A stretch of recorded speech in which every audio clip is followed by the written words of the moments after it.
اور ربک فکبر، اور اپنے پروردگار کی جو ہے بڑائی بیان کیجیے، وثیابک فطہر، اور اپنے لباس کو صاف ستھرا رکھیے۔ یہ سب ابتدائی اس جو ہے وحی کے وقت کی یہ آیات ہیں، یہ سوریں ہیں جس میں سرکار پاک صلی اللہ علیہ وسلم کو ان باتوں کا حکم ہوا۔ تو پیارے آقا علیہ الصلوۃ والسلام جب یہ سب باتیں حضرت بی بی خدیجہ کو فرمائے کہ اللہ تبارک و تعالیٰ مجھے اعلان نبوت کا حکم دیے ہیں، تو سب سے پہلے کوئی مرد نہیں، کوئی غیر نہیں، سرکار پاک صلی اللہ علیہ وسلم کی یہ محبوب زوجہ سرکار پاک صلی اللہ علیہ وسلم پر ایمان لے آئی۔ آپ دیکھو مردوں کو اللہ تعالیٰ طاقت دیا، لیکن کئی موقعوں پر مرد کئی ایسے کام ہوتے ہیں جس میں مردانگی کی حیثیت سے ان کو سبقت لے جانا چاہیے، نہیں لے جا سکتے۔ اللہ تبارک و تعالیٰ نے یہ سعادت بی بی خدیجہ کو عطا فرمائی تھی کہ وہ پہلی خاتون ہے، مرد نہیں خاتون ہے، جو اسلام کو قبول کر لی۔ پھر سرکار پاک صلی اللہ علیہ وسلم کے جو قریبی احباب تھے ان میں حضرت ابوبکر صدیق رضی اللہ عنہ تھے، اور بھی دیگر صاحب بن یزید ایک شخص تھے، وہ سرکار کے قریبی احباب تھے، سارے شریف النفس لوگ تھے۔ تو حضور پاک صلی اللہ علیہ وسلم ان میں دعوت دین کا کام کیے۔ تو حضور پاک صلی اللہ علیہ وسلم کی جو دعوت رہی دین کی، اس کے علماء کہتے ہیں 3 مرحلے ہیں۔ پہلا مرحلہ تو یہ ہے کہ جس میں حضور علل اعلان دعوت نہیں فرمائے، بلکہ حضور پاک صلی اللہ علیہ وسلم پر جو وحی نازل ہوتی، اپنے قریبی لوگوں کو جب حضور کو وحی کے بارے میں بتاتے تو حضور کی رسالت و نبوت کو لوگ فوری قبول کر لیتے۔ تو عورتوں میں تو سب سے پہلے بی بی خدیجہ مسلمان ہوئی، اور مردوں میں حضرت ابو بکر صدیق رضی اللہ عنہ سب سے پہلے سرکار پر ایمان لائے۔ اور آپ کے ایمان لانے کا واقعہ بھی بڑا ایمان افروز ہے، وہ واقعہ بیان کروں گا تو یہ جو تسلسل سیرت کا ہم دوسری طرف چلے جائیں گے، اور جو ہے یہ پیچھے ہوتے جائے گا، اور ہمارے جو باقی دن ہیں اس میں یہ ہم ساری جو کوشش کر رہے ہیں کہ سیرت پاک کو اختصار کے ساتھ مکمل کریں، وہ مشکل ہوتا جائے گا۔ تو مختصر یہ ہوا کہ حضرت ابوبکر صدیق ایمان لائے سرکار پر، اور بچوں میں سیدنا علی المرتضیٰ رضی اللہ عنہ، اس وقت آپ کی عمر شریف شاید 10 یا 12 سال تھی، اور غلاموں میں زید ابن حارثہ جو سرکار کے غلام خاص تھے، وہ جو ہے اسلام قبول کیے۔ اور پھر جب ابوبکر صدیق رضی اللہ عنہ اسلام قبول کیے تو ان کی تبلیغ سے جو قریبی رفقا ان کے تھے، جس میں حضرت عثمان غنی رضی اللہ عنہ ہے، اور دیگر جو ہے صحابہ میں ایسے صحابہ جو شروع سے ہی شریف النفس لوگ تھے اور کسی بھی قسم کے اس زمانے کے ماحول سے اثر قبول نہیں کیے تھے، ویسے لوگ مسلمان ہوئے، اور اکثر ان میں غریب قسم کے لوگ تھے، جیسے حضرت قباب بن الارت رضی اللہ عنہ سرکار کے صحابی ہیں، یہ غلام تھے کافر کے، یہ اسلام قبول کیے۔ بلال حبشی رضی اللہ تعالیٰ عنہ، عمار ابن یاسر یہ بھی ایک غریب صحابی تھے، ان کے والد یاسر یہ ابتدا میں اسلام قبول کیے۔ صہیب رومی روم کے رہنے والے شخص تھے، مکے میں آ کر بس گئے تھے، یہ اسلام قبول کیے۔ عامر ابن فہیرہ رضی اللہ عنہ حضرت ابو بکر صدیق کے یہ غلام ہیں، یہ اسلام قبول کیے۔ ابو فقیہ رضی اللہ عنہ، یہ جو حضرات ہیں جن کے میں نام لے رہا ہوں، یہ سابقین اولین کہلاتے ہیں، اسلام میں شروع میں مسلمان ہونے والے، اور ان کی بڑی فضیلت ہے۔ قرآن میں ان کا اللہ تبارک و تعالیٰ ذکر فرمائے، السابقون الاولون من المہاجرین والانصار، ان کا ذکر آیا ہے، اسلام میں پہلے مسلمان ہونے والے، السابقون الاولون، پھر اس کے بعد مہاجرین جو ہجرت کر کے مکے سے مدینے کو گئے، والانصار مدینے کے صحابہ جو ان کی مدد کیے، یہ ترتیب قرآن بیان کر رہا ہے فضیلت کی۔ تو سابقین اولین میں حضرت عامر ابن فہیرہ، ابو فقیہ، ابو ذر غفاری رضی اللہ عنہ، ان کے بھی ایمان لانے کا واقعہ بڑا ایمان افروز ہے۔ اس کے علاوہ عورتوں میں بی بی سمیہ جو حضرت عمار کی والدہ ہیں، نہ صرف یہ پہلے مسلمان ہوئی خاتون، بلکہ یہ بی بی مرد نہیں بلکہ عورت ہوتے ہوئے پہلی شہید ہے اسلام میں۔ جب یہ اسلام قبول کی تو ابو جہل جو ہے کیا کیا کہ ان کے پیٹ میں برچھی مار دیا، شہید ہو گئی۔ حضرت عمار کی والدہ بی بی سمیہ پہلی شہیدہ ہے۔ اس کے علاوہ بی بی لبینہ، بی بی زنیرہ، بی بی نہدیہ، یہ سب غریب قسم کی خواتین تھے، کسی کے پاس غلام، کسی کے پاس خادم۔ یہ بی بی لبینہ اور بی بی زنیرہ تو یہ خواتین وہ ہیں جو حضرت عمر رضی اللہ عنہ کی خدامیں تھیں۔ حضرت عمر رضی اللہ عنہ اسلام لانے میں 40ویں نمبر پر ہیں، یہ شروع میں مسلمان ہونے والی خواتین ہیں۔ حضرت عمر ان کو بہت مارتے تھے اسلام لانے میں، اتنا مارتے تھے تھک جاتے تھے، تو عمر جیسے طاقتور اور بہادر آتے تو یہ بی بی سب جوتے کھا کے آخر میں بولتی تھے، عمر اسلام لے آؤ نہیں تو اللہ کے پاس تم کو جواب دینا پڑے گا، بولتی تھی۔ اللہ اکبر، ایسی ہمت والی خاتون، ایسی صابرہ، ایسی جو ہے دل والی خاتون تھی۔ تو اس طرح یہ شروع میں تھوڑے جو لوگ مسلمان ہو گئے، یہ پہلا دور ہے دعوت دین کا، مخفی طور پہ دعوت دی گئی۔ پھر دوسرا دور شروع ہوا جس میں سرکار پاک صلی اللہ علیہ وسلم کو حکم ہوا، وَأَنذِرْ عَشِيرَتَكَ الْأَقْرَبِينَ، جس کے معنی ہے اپنے قریبی رشتہ داروں کو اللہ کے عذاب سے ڈرائیے۔ تو سرکار پاک علیہ الصلوۃ والسلام کیا کیے، کوہ صفا پر تشریف لے گئے۔ صفا مروہ کی پہاڑیاں ہیں نا، اب تو پورا اس کو ڈھانک دیے ہیں، اچھی خاصی اونچی پہاڑی تھی اور اس پہ لوگ چڑھنے اترنے سے وہ گھس بھی گئی تھی، تو اس کی حفاظت کے لیے ڈھانپیں، اچھا ہی ہوا، نہیں تو ہمارے پاس کے لوگ پتھر وتھر اٹھا کے لا لیتے، تبرک بول کے لا کے اپنے پاس رکھ لیتے، تو ایسا ایک ایک پتھر سب اٹھا کے لے جائیں گے تو وہاں سب پہاڑاں ختم ہو جاتے۔ تو یہ جو مقدس پہاڑ ہے ایک نشانی ہے، وہاں جانے کے اندر لوگ دیکھے تو ایک دلی لگاؤ پیدا ہوتا، اب وہاں گئے تو میدان رہا تو کیا ہوں گا، تو ایسا کریں کئی جگہ کے گڑے کھود کے لا لیے، مٹھیاں اٹھا کے لا لیے، حکم نہیں ہے، بزرگان دین بولے وہاں کی مٹی کو بھی اٹھا کے لائے تو اس کو بھی غم ہوتا کہتے، وہاں سے جدا کر دیے میرے کو بلکہ مکے سے مدینے سے، اس واسطے جا کے ایسے بن کے آنا کہ ہم خود ایسے ہو جانا، ہماری زندگی مبارک ہو جانا۔ تبرکات جو چیزیں ہیں اس کے جو یعنی مسائل ہیں، اس کے احکام ہیں، اس کے مطابق تبرکات رکھ سکتے ہیں۔ اس حوالے سے اور ایک اہم بات بھی بتاؤں گا، آج کل جو ہے ڈپلیکیٹ تبرکات بھی بہت ہو گئے، جس کو دل میں آیا جہاں سے آیا، اگر کوئی ڈپلیکیٹ لا کے رکھ کے لوگوں کو دھوکہ دے رہا تو بہت بڑا جرم کر رہا انہیں، بہت بڑا گناہ گار ہے۔ یاد رکھو کوئی چیز سرکار کی نہیں ہو، سرکار کی طرف منسوخ کرنا حرام ہے، گناہ کبیرہ ہے۔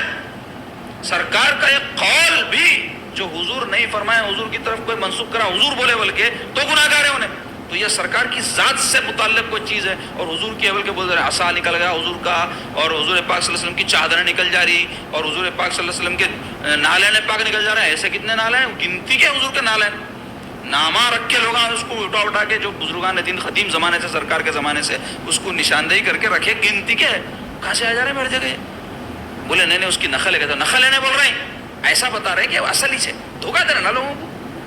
تو اس واسطے میں بولتا ہوں زیارت کرنے کے حوالے سے بھی آپ معلوم کرنا معتبر ہے نہیں ہے، وہ تبرک ہے نہیں، ہاں کوئی اگر ماڈل ہے، کوئی نمونہ ہے، دیکھنے جا رہے ہیں، اس کی نقل ہے، فوٹو ہے، دیکھ سکتے ہیں آپ، منع نہیں ہے، لیکن وہی چیز ہے بول کے سمجھ کے اس کو آپ اگر زیارت کر رہے ہیں اور کوئی ایسا کروا رہا تو دھوکہ دے رہا ہوں، تو ایسا کرنے والا بھی گناہ گار، اور ہم کو احتیاط کرنا چاہیے ایسی جگہوں پہ جا کے زیارت ادا کرنے سے، جہاں گئی خوش عقیدگی میں چلے آتے لوگ ہیں، یہ خوش عقیدگی نہیں ہے، اتنے بھی بھولے نہ رہنا کہ ہولے شولے کہلائیں، بھولے والے رہنا اچھی چیز ہے، لیکن اتنے بیوقوف کہ دین سے کوئی کھیل لے رہا آپ کے، اجتناب کرنا۔ تو جہاں مستند معتبر تبرکات ہے، بڑی بارگاہیں، خانقاہ ہیں، وہاں صدیوں سے ریکارڈ ہے پورا، وہاں تبرک موجود ہے، بلکہ بزرگاں ان کے جو ہے ان کے بزرگوں سے تبرک حاصل کرے، وہ اپنے پاس محفوظ کرے، ویسی جگہ زیارت کرنا چاہیے۔ تو مختصر یہ کہ حضور پاک علیہ الصلوۃ والسلام کے یہ جو صحابہ ہیں، سابقین اولین، ان کی بڑی شان ہے، ان کا بڑا بلند مقام ہے۔ تو ہوا یہ کہ جب دوسرا دور شروع ہوا، کوہ صفا پر سرکار تشریف لے گئے، اور وہاں پر جا کر جو قبیلے ہیں قریش کے ان کو آواز دیے، اے بنو ہاشم، اے بنو اسد، اے بنو زہرا، اے بنو مخزوم، یہ سب آواز دے دے کے سرکار پاک صلی اللہ علیہ وسلم جو ہے ان لوگوں کو جمع فرمائے۔ جب سب جمع ہو گئے تو پیارے آقا علیہ الصلوۃ والسلام ان سے ارشاد فرمائے، دیکھو اگر میں تم سے کہوں کہ یہ جو پہاڑ پر میں کھڑا ہوں، کوہ صفا، یہ پہاڑ پر جو کھڑا ہوں، اس کے پیچھے سے ایک فوج ہے جو تم پر حملہ کرنے والی ہے، تو تم میری بات مانو گے یا نہیں؟ تو کہنے لگے کیوں نہیں مانیں گے، آپ صادق ہیں، آپ امین ہیں، آپ کی بات قسم کے جیسی ہے، ہم یقیناً مانیں گے۔ تو سرکار فرمائے سنو، میں تم کو اللہ کے عذاب سے ڈراتا ہوں، جو کوئی بت پرستی کر رہا ہے وہ جہنم میں جائے گا، جو کوئی اللہ کی نافرمانی کر رہا ہے وہ جہنم میں جائے گا۔ جو بھی ان کو انذار کہتے ہیں، اس کو ڈرانا تھا۔ حضور پاک صلی اللہ علیہ وسلم جب ایسی باتیں ارشاد فرمائے تو سارے کفار جو ہے بھپڑ گئے ایک دم، کیونکہ پورے پجاری تھے نا بتوں کے، تو ان کو غصہ آ گیا کہ ہمارے بتوں سے ہم کو روک رہے ہیں، اور حضور پاک صلی اللہ علیہ وسلم کو برا بھلا کہنے لگے، یہاں تک کہ حضور کا چچا ابو لہب ہاتھوں اٹھا کر حضور پاک صلی اللہ علیہ وسلم کو کہنے لگا معاذ اللہ، اے محمد صلی اللہ علیہ وسلم ہمارا وقت برباد کرنے بلایا آپ ہم کو، ہاتھوں اٹھا کے کہنے لگا، تو اللہ تعالیٰ کو اتنا برا دکھا اس کا یہ عمل کہ سورہ لہب اللہ تعالیٰ نازل فرما دیا، تبت یدا ابی لہب و تب، کہ کیا فرمایا اللہ تعالیٰ، تبت یدا، تیرے ہاتھ ٹوٹ جائے اے ابو لہب اور تو برباد ہو جائے۔ اللہ تعالیٰ خود برباد نہیں کر سکتے اس کو، ایک سیکنڈ نہیں لگتا، لیکن یہ قرآن میں آیات کیوں نازل کی گئی؟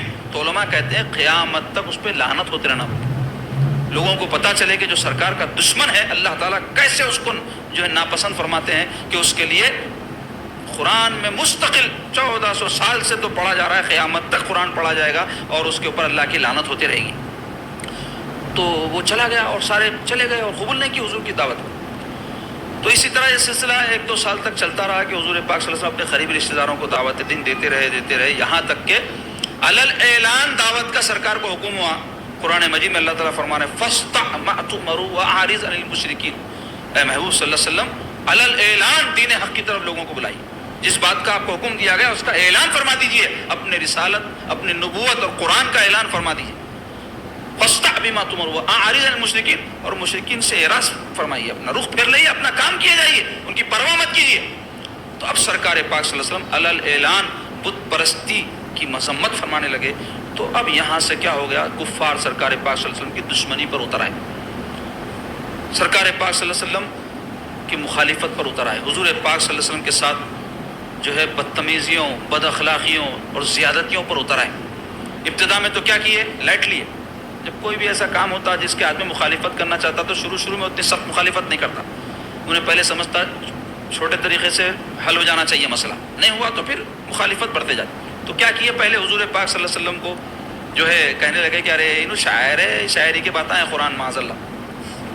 کوئی کہنے لگے ارے جادوگری کے باتیں ہیں, سب یہ لوگ بہت جلدی ان کے باتوں میں آ جا رہے ہیں, ایسا کہنے لگے. کوئی کہنے لگے ارے معاذ اللہ مجنون ہے, ایسے باتیں بتوں کو نہیں پوجنا, ہم ہزاروں سال سے پوج رہے ہیں, کوئی جو ہے مجنون ہی معاذ اللہ ایسا کہہ سکتا. اس طرح سے کہنے لگے زبان سے, حضور پاک صلی اللہ علیہ وسلم کا مذاق اڑانا اور حضور پاک علیہ الصلوۃ والسلام کو جو ہے برا بھلا کہہ دینا, گالی گلوچ کر دینا معاذ اللہ, یہ سب حرکتیں زبان سے ہونے لگی پہلے.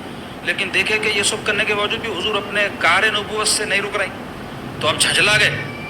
اور پھر اس سے آگے بڑھ کر کے حضور پاک صلی اللہ علیہ وسلم کے راستے میں کچرا ڈال دینا اور حضور پاک علیہ الصلوۃ والسلام کے جو ہے کانٹے بچھا دینا راستے میں, گندگی ڈال دینا, ستانا شروع کرے سرکار پاک صلی اللہ علیہ وسلم. اور اس سے بھی ان کا شوق پورا نہیں ہوا تو ایک کافر ایک مرتبہ کیا کیا, پیارے آقا علیہ الصلوۃ والسلام حرم کعبہ میں تشریف فرما ہے, پیچھے سے آ کے ایک چادر حضور کے گلے میں ڈال کے اس کو کسنا شروع کر دیا.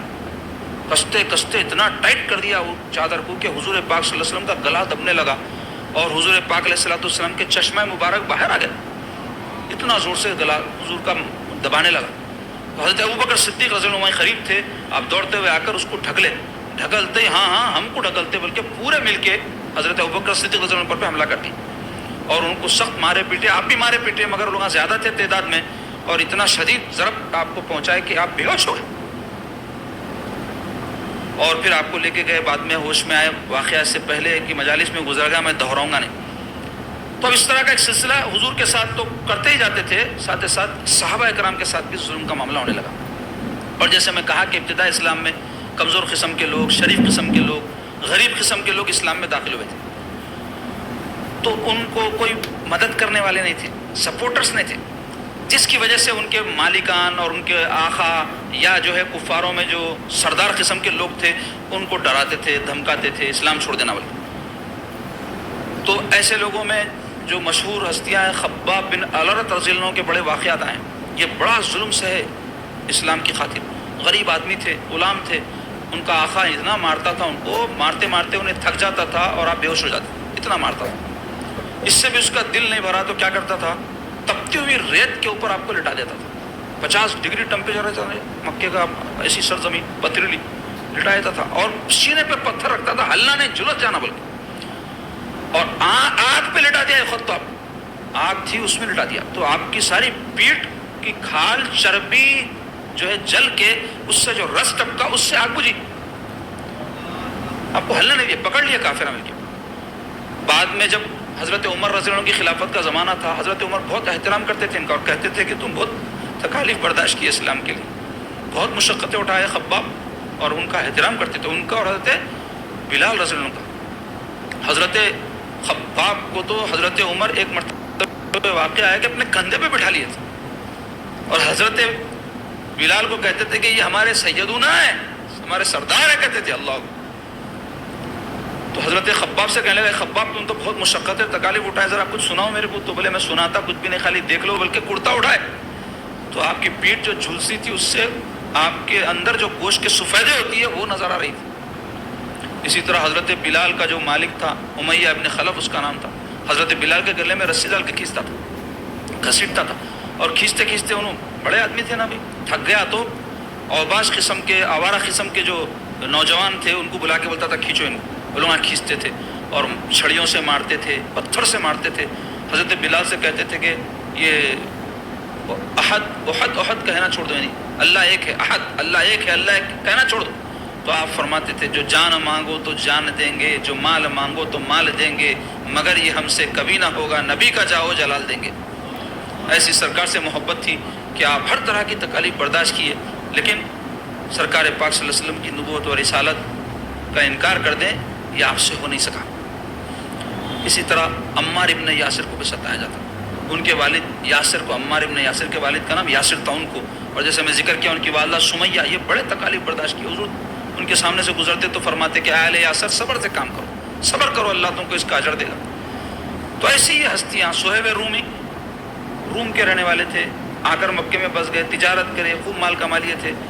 جب ہجرت کی نوبت آئی آگے چل کے تو یہ ہجرت کر کے جانے لگے تو کفار کیا کرے، بولے یہاں رہ کے تم مال جمع کرے اور تم ہمارا دین چھوڑ کے دوسری جگہ بھاگ رہے ہیں. تو آپ فرمائیں کہ دیکھو تم اگر میرے سے لڑیں گے تو میں تم سب میں اچھا تیر انداز ہوں، مرے تک تیر اندازی کرتے ہوئے مروں گا. اب سوچ لو میرے سے لڑتے تو ریڈی ہو جاؤ. نہیں اگر میرے مال وال کی تم کو خواہش ہے تو یہ مال کو میں اسلام کے نام پہ ٹھوکر مارتا ہوں، یہ مال تم ہونا تو لے لو، میرے کو چھوڑ دو. تو کافروں ان کا سارا مال لے کے چھوڑ دیا. تو آپ سارا مال خرچ کر کے مدینہ طیبہ کو سرکار کی خدمت میں حاضر ہوئے. ایسی عظیم قربانیاں ان ہستیوں کی. ایسے ہی نہیں پھیلا اسلام.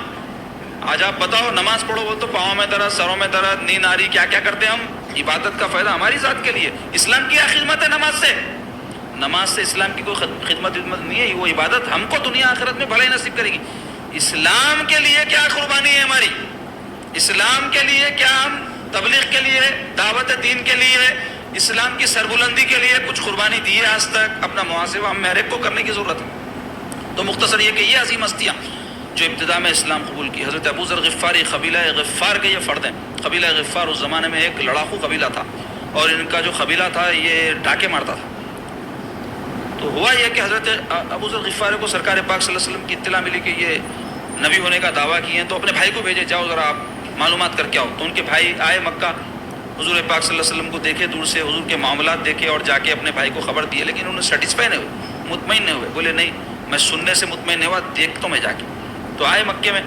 مختصر یہ کہ اسلام قبول کر لیے. حضرت علی کے وسیلے سے پہنچے سرکار کی بارگاہ میں.